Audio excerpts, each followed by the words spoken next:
All right, this is what we're tying today. It's a pretty simple little fly. Most anyone should be able to tie this. Now it does have one technique that might be considered semi-advanced, and that's a dubbing loop. But I'll show you guys how to tie that. It's really not that hard once you get the hang of it. And once you tie a few of these and you get into a rhythm, you can really tie these super quick. So the hook we're using today is the 9231 from Risen, size 8. All right, let's put the hook securely in our vise. Now we need to add a little weight to this to get this down. You don't have to, but I find it helps. I'm using 0.015 sized lead wire, and I put it in a little bobbin holder, and you'll see it makes it a little easier to wind on. So I'm going to do 10. 1, 2, 3, 4, 5, 6, 7, 8, 9, 10 wraps. And we'll push it together, get it on there nice and tight. And I like to move it forward just slightly. It allows this to kind of ride a little better. So for thread, I'm using Vivus 6/0 in red. Now you can use any color that you want, but I find red adds a nice little hot spot. So I use it. It kind of brings the fish in. You could use pink, you could use chartreuse, you could use white if you wanted, or black, or whatever. We don't have to come right up at the edge of the hook here. In fact, do not. It makes it a little better to leave a little space. Push this lead wire up against it, create like a little thread dam, and then it'll kind of work its way over. Then put a thread dam behind it. And up over a couple times to lock that in. And then we're just gonna bring our thread down close to the bend of the hook here, back up a wrap or two. So we're right at the start of that bend. We came down a little further. All right, and then we're gonna need a rabbit strip. And you can tie these in any color, but I like white. All right, so first for the tail, we're gonna need a pinch right about like that. So let's straighten out those fibers, get them about straight, and then just rip it off. It's really easy to rip off. There we go. You can wet it to keep everything together. So we're going to take our little tuft of rabbit fur that we pulled off, and we want about a hook shank length, a little bit longer, as you can see. That'll work. Make a wrap, lock it in, come down, make sure that sits more flat, straight back. There we go. And then we can come up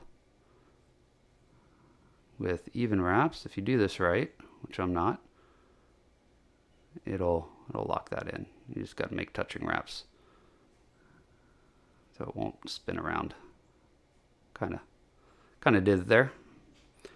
All right, so now we're going to bring our thread all the way back again, right to the start of that tail. So now we've got this strip, and I've got this. This is the Petagene, I think that's how you pronounce it, the clip system. You can use a different clip system. You don't have to use this. These are a little more expensive. Thank you so much, Justin, for getting these for me. I can't even tell you. This has been such a help.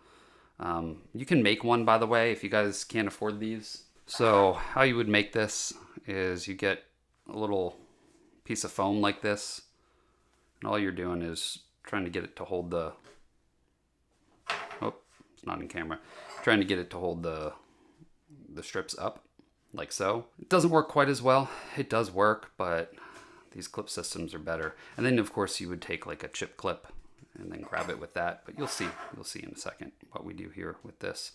So stroke the fibers back so they're nice and straight. Now you've got a little tag in here to hold on to since you ripped off some of the fiber. You just place it right. Sometimes you got to wiggle it. There we go. Heard that click. And I just make sure everything's pulled up. By the way, these are the Risen razor scissors. They're awesome. They're really sharp and very good quality. I use them on stuff like hides and stuff. It allows you to cut through really easily, but they tell you to cut this off. You don't technically have to, but I find it does make it easier. So they're right on that. You want to cut this off first. So we just come in, pull this out like so. And then I'm going to leave a little bit here. and I'll show you why in another video. So I'm going to come out with a video soon on tying a fly with the used part of this strip. So stay tuned for that. So we're going to come in with the clip. We're going to grab it like so. Then you release it from there. Now we've got that strip. Now with this fly, I don't need the length. You could cut all the way at the base there, but I don't need that length. So I'm going to cut it shorter.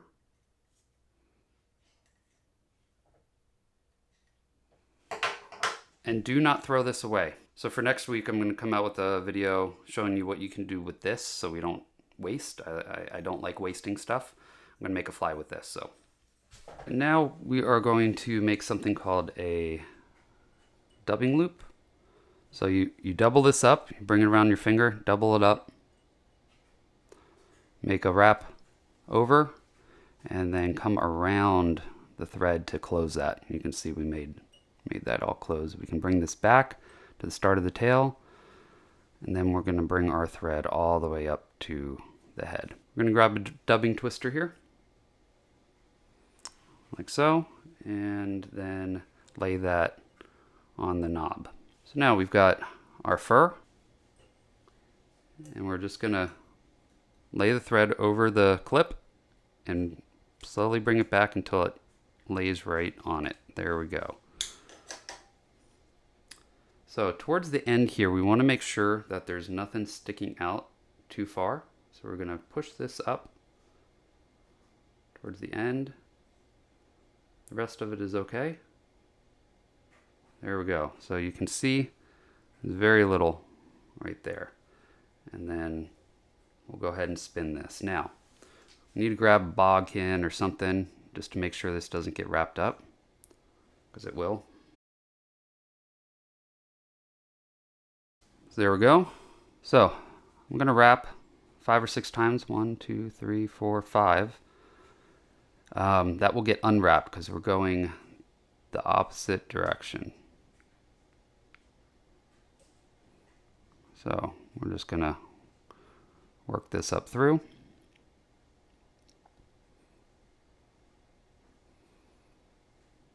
And I think I needed to do a few more wraps in the front. 2, 3, 4, 5, 6, 7,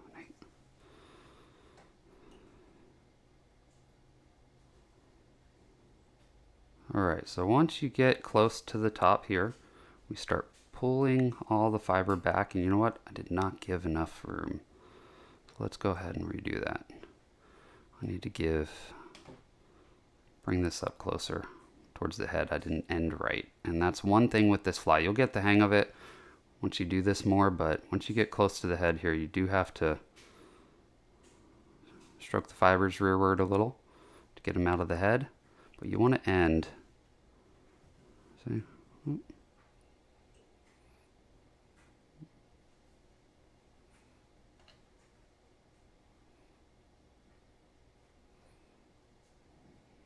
Be able to make 2 wraps right up at the head.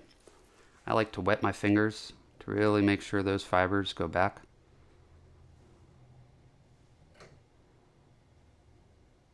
Like so. All right. So we're going to wrap over this once. Pull this back, make a couple wraps at the head, wrap over it again,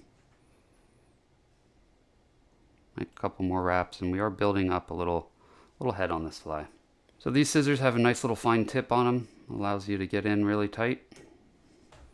You know, I'm sorry guys, I didn't readjust this camera while I was doing that. Oh well, sorry about that. I did not adjust the camera. There we go. So if you've got a couple little fibers like I do right at the head here, you can stroke them back, wrap in front, and you should be able to capture them rearward. But we are going to build a little bit of a head here, just for a hot spot, like so. Okay, Now we can finish the fly.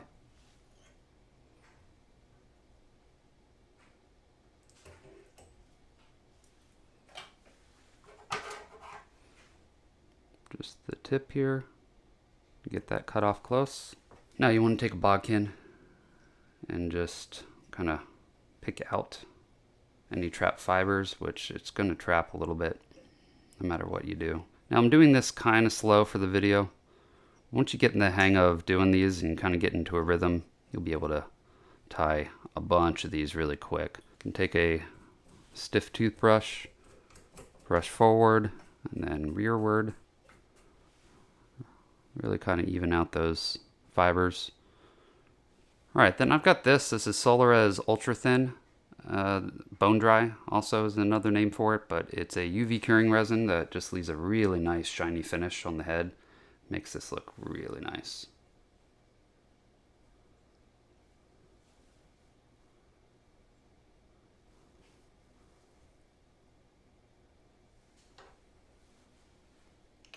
Just make sure you don't get it in the eye of the hook. So what you can do if you get in the eye of the hook is take some wire, just run it right through there, and that'll release it. Now we cure it with our UV light. Just for a second, that cures really quickly. That's nice and hard. And there we go, that fly is finished. Now there's some variations to this that you could do. You could put a little bit of crystal flash, something in the tail if you wanted something flashy. You could even mix in with the fiber some dubbing, different types of dubbing, like flashy dubbing. You could add a different color mixed in with the white or whatever color and kind of do a two-tone, make it look a little more mottled. I mean, it's rabbit fur, so this moves really well. Okay, so even slow moving water, you're going to get a lot of movement. That tail moves a lot. Also, this does not have the hide in it, so this doesn't get weighted down when it gets wet, so it's still easy to cast. You could nymph this, and drop it right below a indicator and fish it like a nymph, but it'll look like a little bait fish just swimming in the water and trying to go against the current. It works really well that way. There's a bunch of uses for this. The weight does help because it gets it down a little bit, but you don't have to add as much weight as I did. You don't have to add any at all, and once this does get waterlogged, it will sink. But with a light hook like this, which that's how I fish this, like a nymph, like I said, it's not always fished like a nymph. Sometimes I'll use it as a streamer as well, a small streamer, and I'll drop maybe a nymph on the back of it sometimes, and then do like light little small strips. You could do it that way. But this works really well for me on the San Juan River, so that's kind of where I fish this. So I used to work at a little shop called Floatin' Fish, and this is what the owner kind of swore by. During certain times of the year, they will stock the river with little fingerling, little tiny trout, rainbow trout, and a lot of them are light colored. They flash a lot, so we used white a lot for that. You could add a little bit of flash, like I said, into there if you wanted. But the big browns in the depths, there's a hole called Texas Hole there, and it's really deep. And a lot of the big browns are right at the bottom of that hole. That is probably 20 feet deep, I would say. It's really, really deep. And so you're just not going to get to them when you're normal nymphing. Even it's tough to get there because there is a current. So when they would stock, a lot of times those big browns would come up and go after the little fingerling and eat them. And so I would use this to be able to kind of attract them. And I got quite a few good sized browns with this exact fly, this exact setup, just like this. So like I said, it works really well. When wet, it has a nice little teardrop shape, as you can see. Of course, wet does not really make it seem like what it's going to look like in the water, because this in the water will still flow out, okay? But you can tell that this does compress down quite a bit. So even when it's wet and waterlogged, there's just no weight to it, so it's easy to cast. It's just a wonderful fly. Well, if you guys haven't already, check out my sponsor, Risen Fly. Yes, they sponsor me, but that's not why I use their gear. This is one of their hooks. This is their scissors. They also sell rods and reels and just about anything you need to fly fish. And their prices are absolutely amazing for the quality of gear. These hooks are super strong, really sharp. I mean, super sharp. They actually grab your fingernail. I can't see. So really, really sharp, great hooks. These ones are barbless. They sell non-barbless. Sell a bunch of stuff, and everything is really great priced. Especially the rods. The rods are amazing. They have a rod that's $100, and it's one of the best rods I've ever used. It's as good as some of the $300, $400, $500 rods out there that I have, and I choose to fish that. It's called the Genesis. So definitely check out everything that they sell. They have more expensive rods as well if you want something a little more high-end. But check them out. Go to www.risenfly.com. You know, and best off, they're offering all of you a discount. So if you type in McFly at checkout, you'll get 15% off of your first order with them. Well, if you guys haven't already, please subscribe. Hit that bell notification for future video updates. Also, if you could hit the like button, it would really help me and the channel out. Definitely next week, check out the video where I'm going to use this used up hide here. So we're not going to waste anything. Why throw something away when you've got a fly that you can make with this? Well, thanks for watching, everyone. Now you go catch some fish.